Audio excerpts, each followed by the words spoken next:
Sanctus, Sanctus, Sanctus Dominus Deus Sabaoth.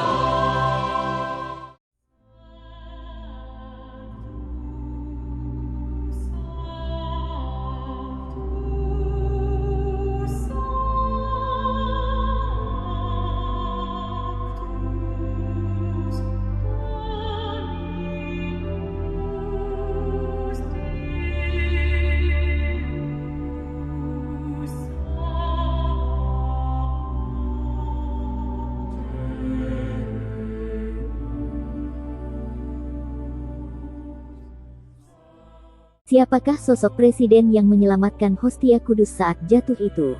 Dia adalah Presiden Polandia. Hal ini terjadi saat perayaan Ekaristi di salah satu gereja di Polandia. Perbuatan Presiden Polandia ini merupakan perbuatan yang mulia, sehingga banyak netizen yang mengapresiasi Presiden Polandia. Perlu diketahui bahwa Presiden Polandia merupakan seorang Katolik yang taat.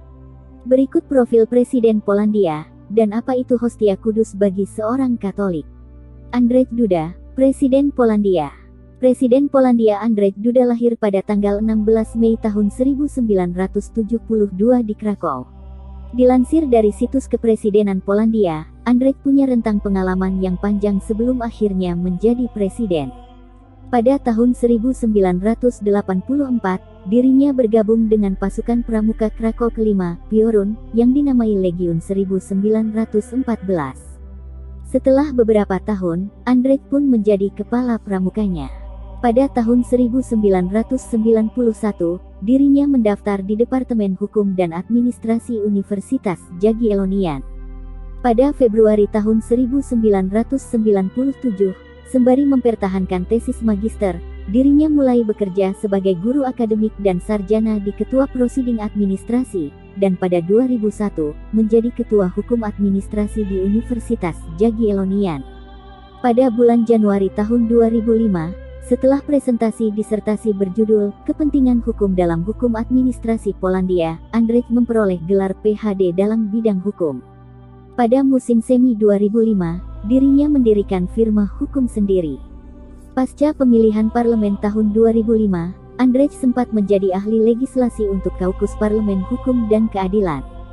Kariernya semakin menemukan titik terang di bidang perpolitikan pada tanggal 1 Agustus tahun 2006, saat Perdana Menteri Jarosław Kaczyński mengangkatnya sebagai Wakil Menteri Kehakiman, dan dipanggil kembali dari jabatan tersebut pada tanggal 15 November tahun 2007. Pada tanggal 16 Januari tahun 2008, Presiden Lech Kaczyński mengangkat Andrzej sebagai Wakil Menteri Luar Negeri di Kanselir Presiden.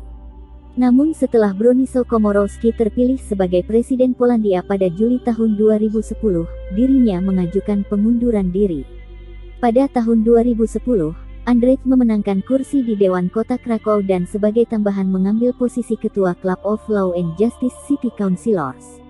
Setelah pemilihan parlemen tanggal 9 Oktober tahun 2011, berjalan dari daftar hukum dan keadilan di daerah pemilihan Krakow, Andrzej terpilih sebagai wakil dengan 79.998 suara.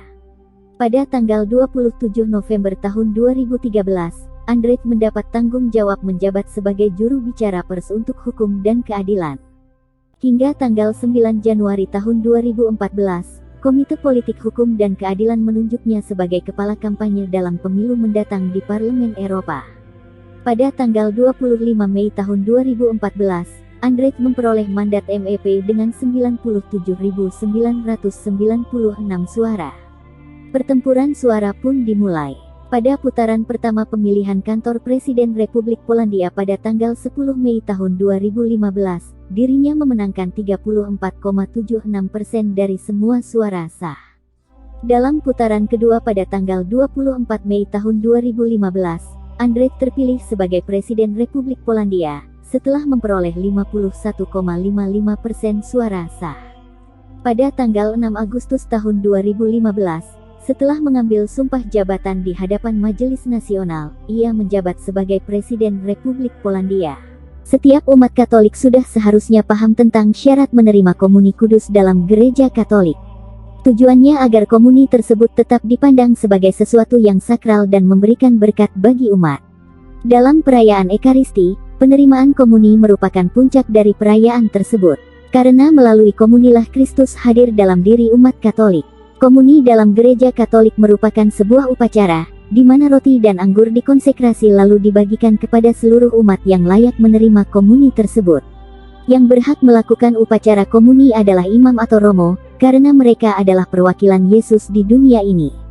Yang membagikan komuni kepada umat juga tidak sembarangan orang, karena komuni merupakan sesuatu yang sakral sehingga penting mengetahui syarat menerima komuni kudus. Jika dilihat dari sejarah asal katanya, komuni berasal dari bahasa Latin, yakni komuni yang kemudian diadaptasi ke bahasa Inggris menjadi komunion. Komunion atau koinonia dalam bahasa Yunani memiliki arti persekutuan atau persaudaraan. Dengan menerima komuni berarti umat Katolik telah bersekutu atau bersatu di dalam Kristus.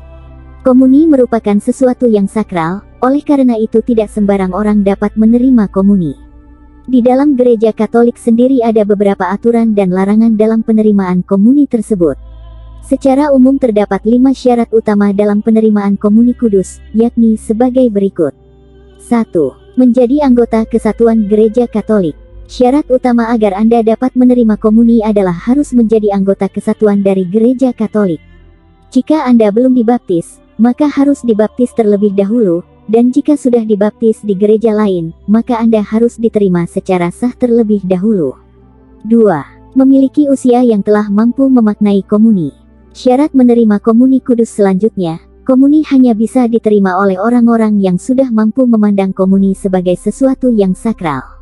Seorang anak yang sudah bisa memandang komuni sebagai perwujudan dari Kristus sendiri, sudah layak menerima komuni.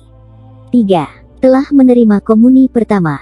Setelah seorang anak mencapai kematangan pemikiran dalam memandang komuni sebagai sesuatu yang kudus, maka anak tersebut akan diberikan upacara komuni pertama.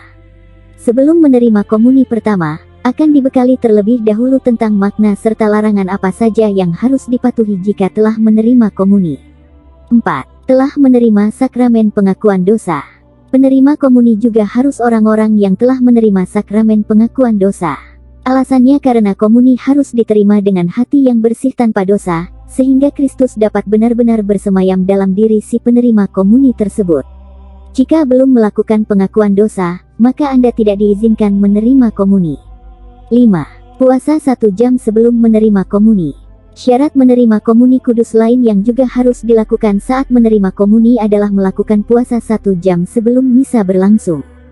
Jadi jika ingin misa hindari mengonsumsi makanan atau minuman, agar saat menerima komuni bukan hanya hati yang bersih, tetapi seluruh tubuh juga harus kosong dan bersih dalam menyambut tubuh Kristus tersebut. Bagi umat Katolik sendiri, komuni merupakan sumber dan puncak kehidupan Kristiani. Hal tersebut bisa ditemukan dalam Katekismus Gereja Katolik halaman 1324. Dengan menerima komuni maka umat Katolik menjadi satu dengan Kristus dan ambil bagian dalam tubuh dan darah Kristus. Melalui komuni tersebut, umat Katolik menjadi satu serta menjadi serupa dengan Kristus dalam mengasihi umat manusia. Karena begitu pentingnya komuni bagi umat Katolik, sehingga syarat menerima komuni kudus ditetapkan agar tidak sembarang orang menerimanya.